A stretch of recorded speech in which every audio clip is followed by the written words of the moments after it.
Hey everybody, welcome back to the channel. Today is a little bit of content filler, but not totally, because I'm just completely amazed by some of the generosity and trust on the internet. I mean, let's be honest, the internet's full of total trash most of the time, but sometimes somebody comes out of nowhere, they just surprise you with being totally generous. And so today's kind of it's an unboxing, as you know from the title, and it's a little bit of like kind of what I'm playing with, and I'm going to review in future videos up here. And then I don't know how much future review stuff I'll do moving forward. I'm thinking about it. So, okay.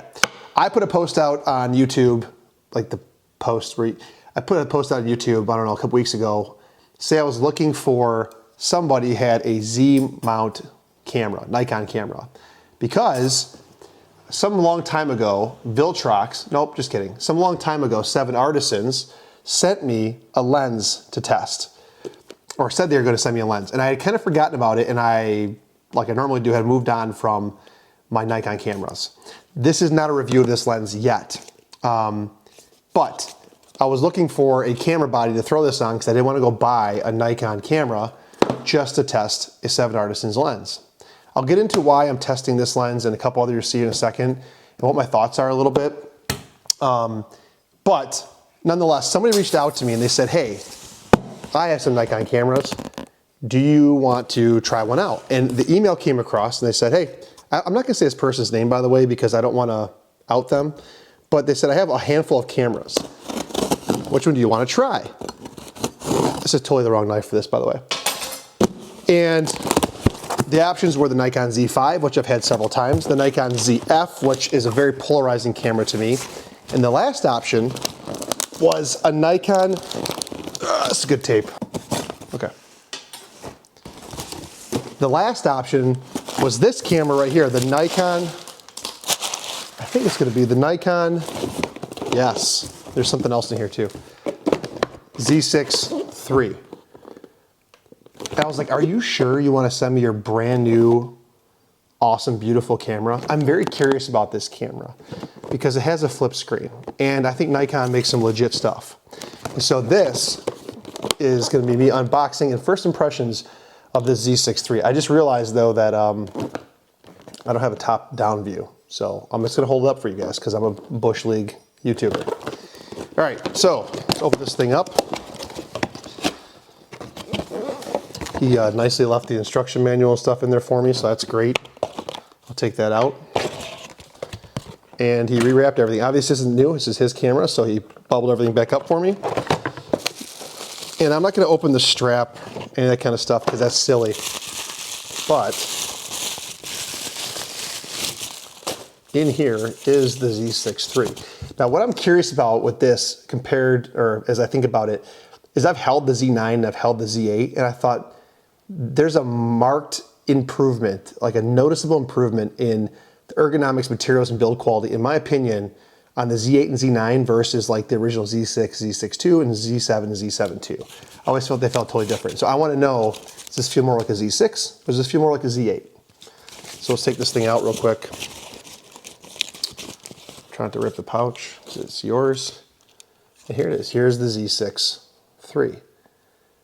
Now, right off the beginning, I can tell you that this top piece here feels or looks like the Nikon Z8, but from the grip perspective, it feels like a Z6. I mean, the back of it, the button layout, all of that, from what I remember anyways, looks pretty familiar.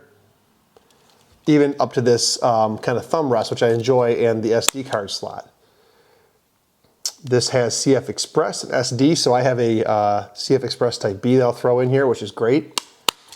And what I really like about this is that I feel like Nikon cameras are some of the most ergonomic cameras out there.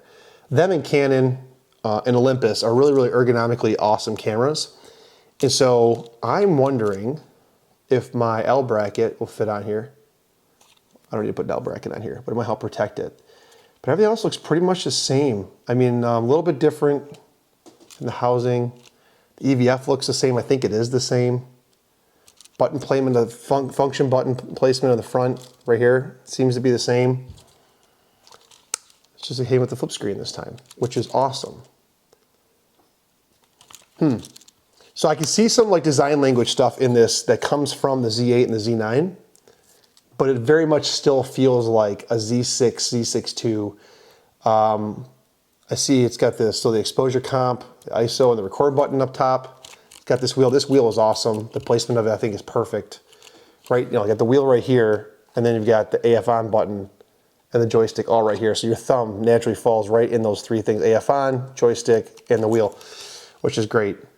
Let's just, I guess, for the funsies of this, let's take out this 7 Artisans lens.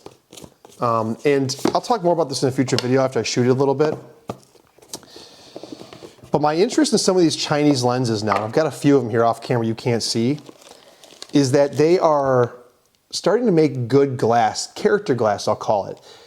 Before they were autofocus, they're all manual, which I'm becoming more comfortable with. And they always had a ton of like quality issues and stuff, but now they're making some stuff that seems to work pretty good, and they're sharp. Like Viltrox is killing it. And I think 7 Artisans is starting to do some cool stuff as well. So here's the 7 Artisans lens. And this is the 85 1.8. I'll talk about what's in this box besides, come on camera, you can do it. There you go. And it's got an aperture ring on it that works, which is great. It is declicked. Yep, and it's got a lens function button. You guys don't know if you can see this. I'll try to get my face out of the way. Right there, lens function button. And the AF MF switch as well. So like I said, these lenses are starting to get better and better, and they're cheap. I think this lens is 300 bucks. And you know, you guys start asking yourself, are these viable alternatives to maybe some of the native glass? So I'll mount this on the camera right here, and I'm going to take this camera and I'm going to shoot with it over the next week or so and get some images off this 85 1.8 autofocus 7 Artisans lens. Now, I told you there was something else in the box, and this is like, this is why YouTube, some people out there are incredibly generous, and if you watch this video, I'm sure you will, thank you so much, because he said, hey, by the way, I have the 85 1.8 Nikon lens, 1.8, you can do a comparison to the 7 Artisans lens. Because originally I said, hey, you know what, I will send you this 7 Artisans lens for free, just keep it. Like, I'll return the camera to you, and you can just keep the lens. And he says, no, I don't really want it. I already have the 85 1.8, and in fact, if you want to borrow the 85 1.8 from Nikon, you can. So I'm going to shoot with this all week, or for a few days, and get some sample images off of it, get a feel and a vibe, how it might work on Nikon's latest and greatest cameras. And then I'll shoot some comparisons with the 85 1.8. And so I'll be playing with this for the next week or so to do a little bit of comparison. Right after that, I also have from Bright & Star the 35 f/95 Fuji lens, Fuji X-mount lens. This, my X-T30 is recording me right now, so I've always wanted to do this, and I'm going to compare this to the 33 1.4. So there's some, you know, comparison there of a top-of-the-line Fuji lens versus a manual focus kind of Chinese lens that's maybe got some more character. And the theme is that some of these Chinese lenses that I get sent to me are starting to be interesting to me, even if they're not clinically perfect, because they have a look to them. They have a glow and halation, and all the imperfections are starting to give more of that filmic look that I'm starting to like on some of these cameras. In fact, big reveal, on the Leica SL2 that I have a 50mm f1.05 7 Artisans lens here as well, manual focus. And I've been shooting with this for a little bit. I haven't posted any pictures, I have no review on it, but it's interesting because this is not a bad lens at all. It's actually really quite impressive for the price that it is. All that to say, this is kind of what's coming up. You're going to see some thoughts on the 7 Artisans Nikon lens. You're going to see on it compared to the 85 1.8 Nikon. You're going to get my first thoughts on the Nikon Z6 III. We're going to talk about the Bright & Star compared to the Fuji 33 1.4. And of course, we've got this 50mm 1.05 7 Artisans lens on a Leica SL2. I think that's a lot of gear to keep you busy for a while on this mad gas challenge that I have been going on for the last few years. And then I guess for this, I have to stop and pause and say, am I actually going to focus on a book or a project? I have some projects going on in the background that have been kind of stalling out a little bit because of life. I switched jobs. I switched back to my old job. I went back to my old company. I'm coaching. We're in the middle of coaching a ton right now. And so the projects have taken a back seat. And the time I do have to shoot, I'm like testing gear. So anyways, with that said, guys, I just wanted, this is kind of a content filler video. Thank you to the person who sent me all this Nikon gear. You're incredibly gracious.